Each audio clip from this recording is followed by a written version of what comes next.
Así Windows se asegura que no vamos a perder información por un descuido. Además de los comandos nombrados, tenemos uno muy importante, salir, que como es lógico, nos permitirá salir de inmediato si ya hemos guardado el trabajo antes. Si no, nos pedirá confirmación para guardar antes de salir. Pasemos ahora a otro menú desplegable muy común, edición. Este menú es sumamente importante en el tráfico de datos entre aplicaciones. Empezamos a describir Windows como la mesa de trabajo de un profesional de artes gráficas y también dijimos que términos como cortar, pegar y copiar han llegado a ser muy utilizados en informática. Y ahora es el momento de ver más claro el porqué de la utilización de esos vocablos. Cuando un maquetista realiza una composición, debe montar cada elemento de la composición por separado, por lo que se ve obligado a cortar estos elementos con una cuchilla y pegarlos en la hoja maestra o plantilla. El maquetista tendrá que disponer estos trozos en un original del tamaño de la carta y pegarlos.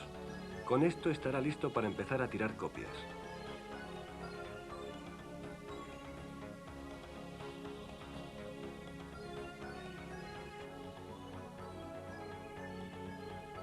En Windows ocurre algo parecido, solo que mucho más fácil.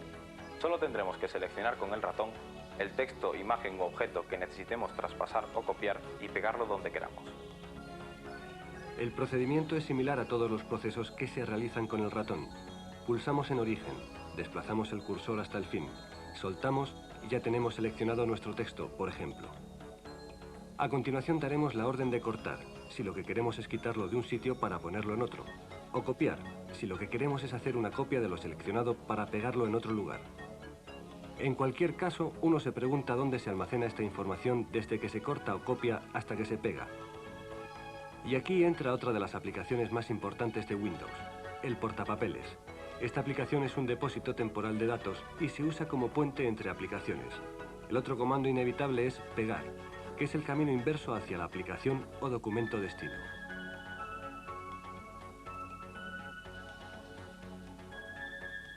El proceso es similar. Situamos el cursor en el punto elegido y seleccionamos el comando pegar.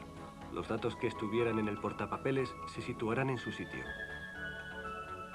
Hay más comandos en este menú desplegable que se refieren sobre todo a la vinculación entre documentos, pero estos los veremos más adelante. Otro menú desplegable común es el de la ayuda. Todas las aplicaciones deben tener este menú para ofrecer ayuda al operador, de forma que, esté donde esté, pueda acceder a una información adicional. Pero en Windows, el concepto de ayuda se vuelve casi inteligente, porque no tendremos que movernos entre menús y menús para ver si encontramos el concepto donde nos hemos atascado. Lo único que deberemos hacer cuando nos encontremos perdidos será pulsar la tecla F1 y la aplicación que se ocupa de esta tarea, que es WinHelp, se encargará de buscar la información adicional referente al punto desde donde hemos hecho la llamada al programa de ayuda. Claro que esto no es más que un comando que realiza una llamada a otra aplicación de Windows. Como se puede ver, sin haber entrado aún en la descripción de las aplicaciones, solo viendo las bases, ya hemos nombrado bastantes aplicaciones que, sin ser Windows como tal, sí forman parte directa de él y sin las cuales Windows no sería nada. Más adelante las repasaremos una a una, pero volviendo al menú desplegable de la ayuda, hay que decir que como los otros menús desplegables, tiene una estructura que se respetará en la mayoría de los casos. Al desplegar el menú nos aparecerá, en primer lugar, el comando índice, que ejecutará la utilidad de ayuda en combinación con el archivo de ayuda de la aplicación desde la que solicitemos la ayuda. Nos presentará el índice para que nosotros mismos nos movamos y consultemos el archivo de ayuda.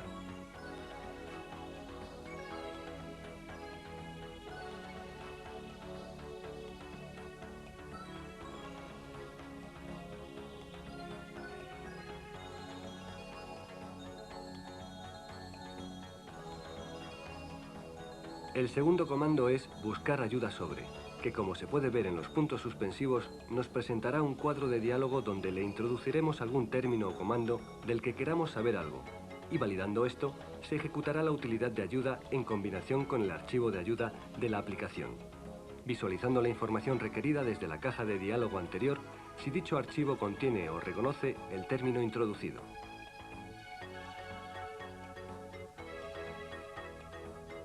El tercer comando es uso de ayuda, que nos dará ayuda en el uso de la aplicación de ayuda de Windows.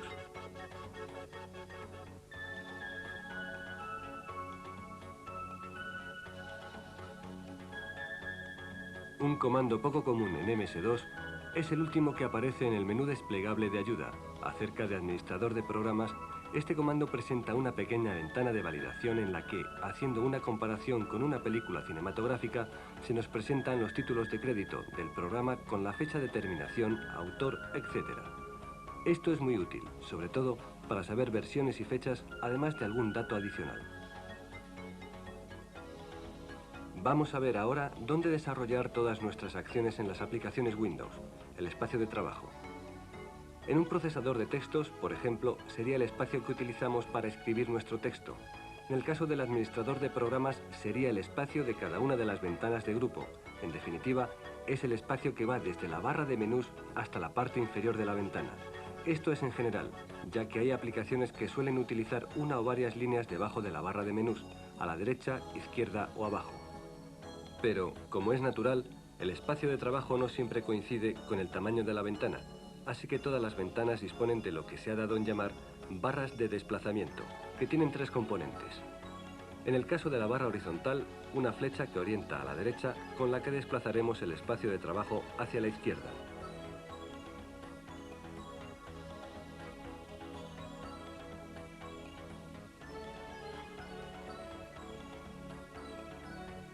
Una flecha que orienta hacia la izquierda con la que realizaremos la acción contraria. Y la barra de situación que nos informará en qué punto del espacio de trabajo nos encontramos mediante un pequeño rectángulo, que si lo cogemos con el ratón y lo depositamos en otro punto de la barra, el espacio de trabajo se actualizará, visualizando la nueva posición. De la misma forma ocurre con la barra de desplazamiento vertical. Hay que explicar que la posición del recuadro no es arbitraria, sino que simboliza lo siguiente. Supongamos que tenemos un texto de 4 páginas en un procesador de textos. La barra de desplazamiento vertical simbolizará en todo su recorrido el 100% del documento, por lo que si nos situamos al principio de la página 3, el recuadro estará en la posición relativa al 51%. Si nos posicionamos al principio estaremos en el 1%, y si estamos escribiendo al final del documento estará al 95%.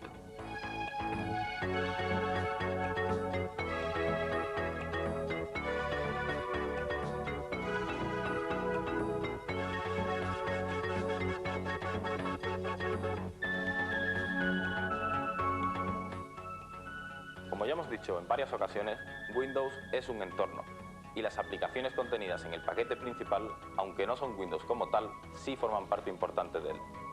Este es el caso del administrador de programas, el administrador de tareas o la utilidad de ayuda. Pasemos a describirlas una a una.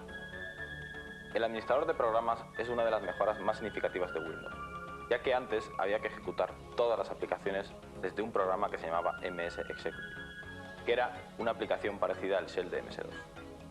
Esto quiere decir que no se podían tener organizadas las aplicaciones, ya que teníamos que realizar la misma búsqueda que en MS2. El administrador de programas, como ya sabemos, es lo primero que se ejecuta cuando se inicia Windows, y consiste en una aplicación desde la cual tendremos acceso a todos los programas.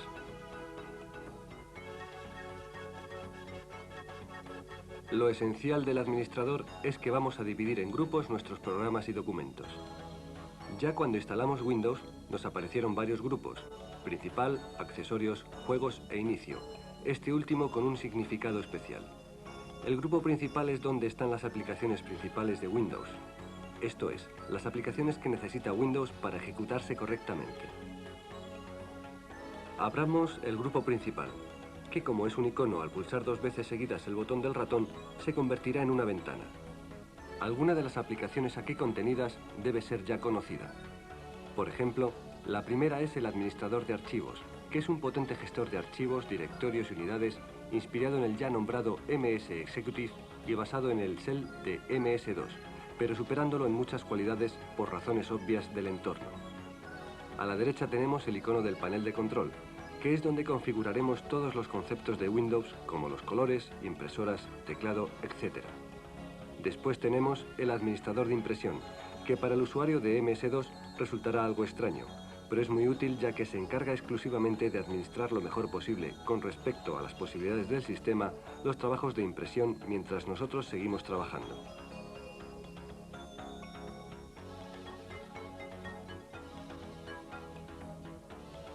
Seguidamente tenemos el visor del portapapeles, que como ya sabemos es el que se encarga de hacer de intermediario entre aplicaciones en lo que se refiere a los datos. Después tenemos el MS2, que ejecutará el interpretador de comandos del MS2.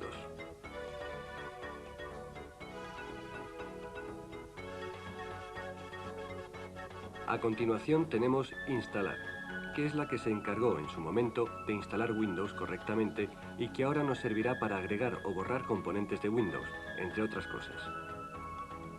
Tras instalar está el editor PIF, cuya función es la de editar unos archivos con extensión PIF que sirven para iniciar aplicaciones no Windows. ¿Por qué para ejecutar una de estas aplicaciones tenemos que ejecutar otro archivo que no sea el de la misma aplicación? Porque tienen otra forma de utilizar los recursos, y para que no entre en conflicto con Windows, hace falta que se le dé a Windows los datos sobre la memoria que utilizará, si se ejecutará exclusivamente o por el contrario compartirá tiempo de proceso con otras aplicaciones.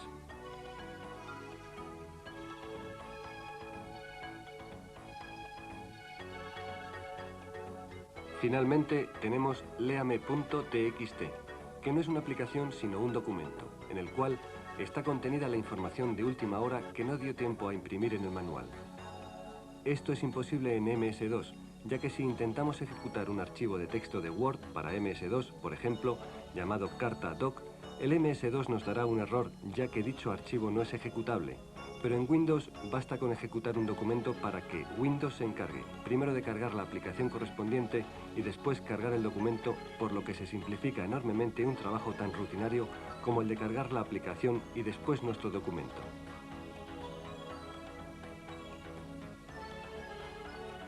El grupo de los accesorios contiene las herramientas básicas para cualquier actividad: un procesador de textos, un bloc de notas, una calculadora, un reloj, etc. El grupo inicio es especial porque todo lo que contenga lo ejecutará nada más iniciarse el administrador de programas. Esto es muy útil si nosotros siempre utilizamos el reloj o algún documento en el que estemos trabajando, porque Windows lo abrirá por nosotros al comenzar nuestra sesión. Pero aparte de lo que ya tenemos, podemos crear nuevos grupos e iconos. La forma de hacerlo es la siguiente. Si lo que queremos es crear un nuevo grupo para que contenga, por ejemplo, nuestras aplicaciones de textos, tendremos que activar el menú Archivo Nuevo. Entonces nos aparecerá un pequeño cuadro de diálogo donde tendremos dos campos de elección, de los cuales solo debemos escoger uno, bien abrir un grupo, bien un elemento dentro de un grupo. En caso de elegir un grupo, al validar nos presentará otro cuadro de diálogo donde tendremos dos campos, uno que será la descripción, que aparecerá en la barra de título del grupo, y otro será el archivo de grupo donde queremos que se almacene todo lo referente a este grupo, tanto los nombres de los elementos, sus iconos, las posiciones de los mismos, etc.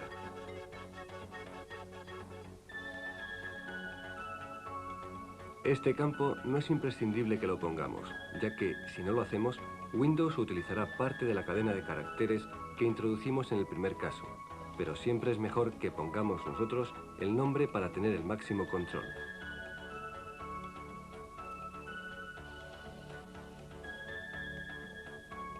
Y por supuesto, validamos sobre el botón Aceptar.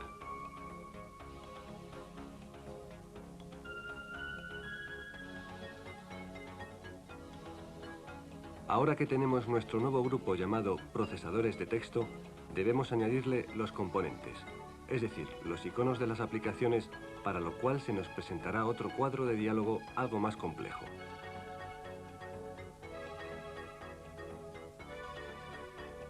Como antes, tenemos el campo Descripción, donde introduciremos el texto representativo. Línea de comando. Contendrá el nombre ejecutable de la aplicación o el nombre del documento.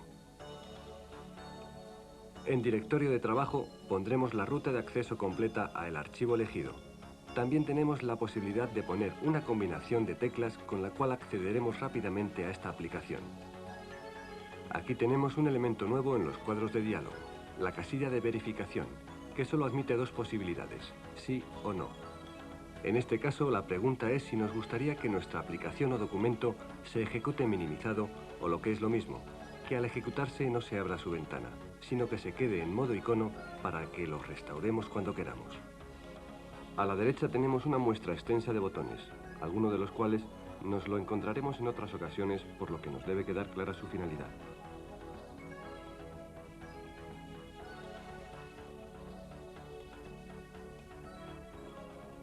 Aceptar, cancelar y ayuda son ya conocidos. Examinar es un botón con una función asociada muy potente y que nos presentará este otro cuadro de diálogo que nos servirá para no tener que mecanizar ningún campo en el cuadro de menú anterior, ya que como vemos en este cuadro disponemos de todo lo necesario para seleccionar la aplicación o documento sin tocar el teclado. Además, si nos fijamos, ya nos habíamos encontrado antes con un cuadro de diálogo similar a este. ¿Lo recuerda? Exactamente. Era el que se encargaba de abrir un documento o guardarlo.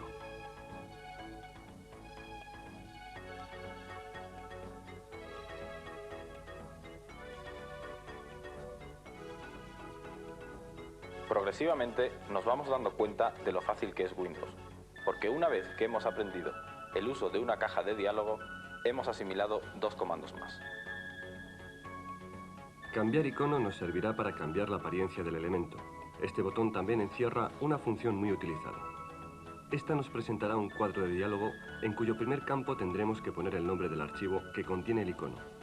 Debemos tener muy claro, en este punto, que los únicos archivos que pueden contener iconos son los que tienen extensión exe, dll o ico. Los exe por ser ejecutables de Windows, los dll por ser bibliotecas de las aplicaciones y los ico por ser archivos contenedores de iconos.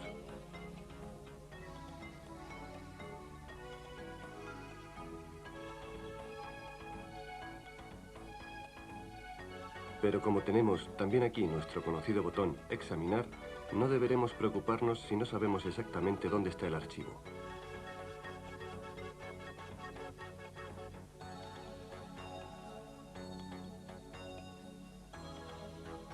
Además de abrir nuevos grupos o añadir elementos, el administrador de programas nos permite que movamos, copiemos o eliminemos estos grupos o elementos mediante las siguientes órdenes contenidas en el menú Archivo. De nuevo hay que decir que todas estas opciones se pueden realizar con el ratón. La filosofía de Windows es ya conocida, por lo que, aunque no se sepa cómo mover un elemento o icono de un grupo a otro sin usar el teclado, sí se tendrá una ligera idea de cómo hacerlo. Pulsamos en origen y soltamos en destino. Cuando solo queramos copiar un icono en otro grupo, tendremos que pulsar en destino, pero esta vez al mismo tiempo que tenemos pulsada la tecla control del teclado. Moveremos el ratón hasta destino, sin soltar control. Veremos entonces que arrastramos el icono, pero que el icono original no se ha movido. Soltamos y ya tenemos la copia en otro grupo. Y en el caso de borrar, seleccionaremos el icono pulsando una sola vez sobre él y a continuación pulsamos la tecla suprimir del teclado de edición o del teclado numérico. Por supuesto que nos pedirá confirmación.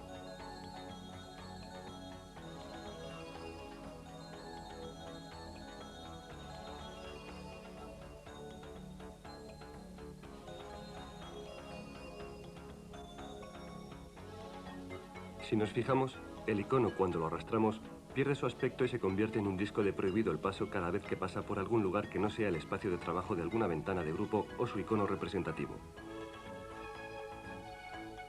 Esto lo hace el administrador de programas para evitar que se depositen elementos fuera del ámbito de trabajo del administrador. Propiedades nos dará la información del elemento o grupo que tengamos seleccionado y la pantalla es similar a la de abrir grupo o a la de abrir elemento respectivamente.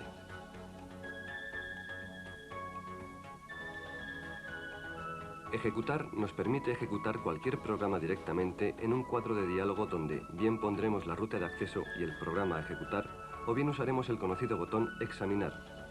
Además nos permitirá ejecutarlo minimizado. Este comando es muy útil porque nos da la posibilidad de ejecutar desde el administrador de programas cualquier aplicación, aunque no la tengamos simbolizada como ningún elemento. Suele pasar que cuando compramos una aplicación y vamos a instalarla, es evidente que no la tenemos en ningún grupo, por lo que tenemos que dar la orden de instalar en este cuadro de diálogo.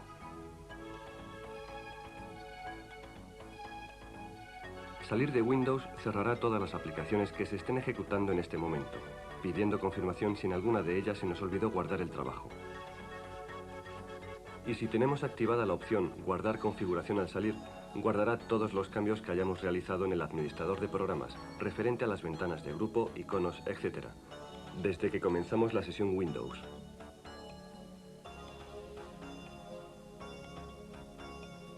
En opciones tenemos, además de la citada, dos comandos más. Organización automática se encargará, si está activada, de redistribuir los iconos de las ventanas de grupo cada vez que se cambie el tamaño de alguna. y minimizar que, estando seleccionado, minimizará el administrador de programas cada vez que se ejecute algún icono. Esto se hace sobre todo por razones de ahorro de memoria, ya que una aplicación minimizada no ocupa la misma memoria que una abierta o maximizada. En este punto nos encontramos con el menú desplegable, común también a todas las aplicaciones Windows. Tiene básicamente 3 opciones principales y cuyos términos debemos tener claros para su uso posterior. Cascada dispondrá todas las ventanas de documento o filiales de forma que se les vea la barra de título a todas ellas, en forma de cascada.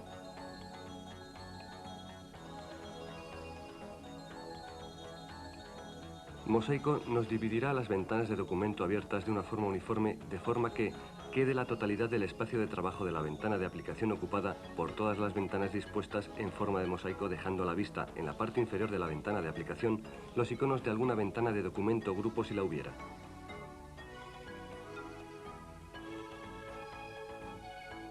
Organizar iconos simplemente reordenará los iconos de la ventana activa o los de las ventanas de documento minimizadas. A continuación de estos comandos tendremos una relación completa de las ventanas dependientes de la aplicación en uso, que en este caso serán las ventanas de grupo. Es el momento de ver el puente de mando de Windows, desde donde podremos dar forma a nuestro entorno, acomodando el ordenador a nuestras necesidades y gustos, y no al contrario como ha estado pasando con la mayoría de los sistemas operativos. Sin duda estamos hablando del panel de control, desde donde se nos ofrecen 12 posibilidades de configuración. Esta aplicación se encuentra en el grupo principal del administrador de programas. Esta, como las demás aplicaciones de dicho grupo, no deben ser manipuladas, mover, copiar, eliminar, etc., ya que, como hemos comentado, las aplicaciones contenidas aquí son imprescindibles para la buena marcha de nuestras sesiones en Windows, además de poder generar algún tipo de error no deseado. Cuando ejecutamos el panel de control, nos aparece esta ventana conteniendo en su espacio de trabajo 12 iconos, representativos de cada una de sus funciones.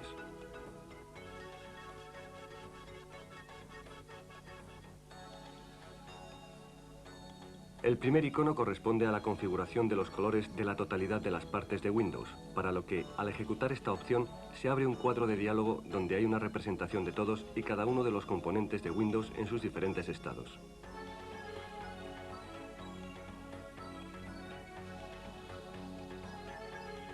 En primer lugar, tenemos una lista desplegable donde ya existen una serie de combinaciones de color diseñadas por Microsoft, pero que podemos cambiar a nuestro antojo e incluso añadir.